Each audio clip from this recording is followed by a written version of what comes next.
Christian, o hindi ko ata alam ang sasabihin ko dahil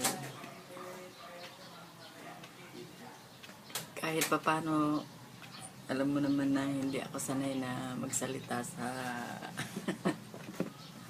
camera. Kaya kagabi dapat ano na kami ni Papa mo, magre-record na, kaya lang inaantok na kami. Kaya nagsulat-sulat na lang ako ng sasabihin ko kasi pagka hindi ko naman masabi kung ano yung sasabihin ko. At parang wala na yata akong masabi dahil naisabi na lahat ni Papa mo.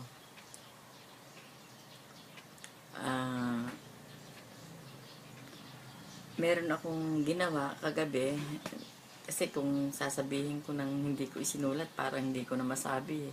Kaya babasahin ko na lang yung iba, ha? Christian, Sheila, para sa bagong Mr. and Mrs.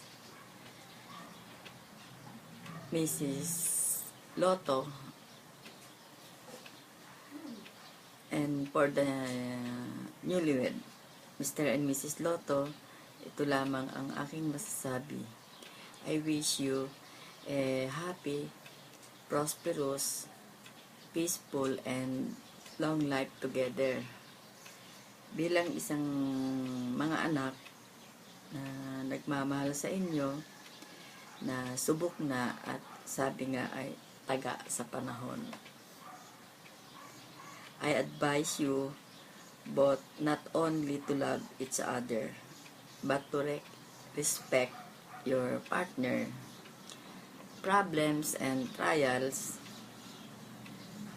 may come to your life that could test gaano katibay ang inyong relasyon, pero with your love and respect for each other, kayang-kaya niyong lagpasan anumang bagyo, ika nga ng buhay, ang inyong dadaanan. At pagmamahal, respeto, at katapatan ay huwag ninyong aalisin sa inyong buhay. Good luck and God bless you, Christian and Sheila.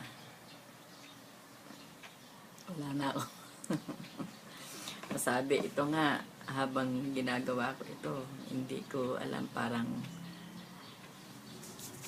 mabigat yata dibdib ko.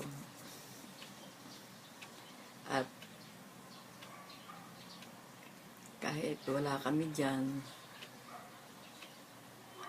habang ginaganap pa inyong kasal, ay parang nandyan na rin kami ni Papa mo at saka si Cyril.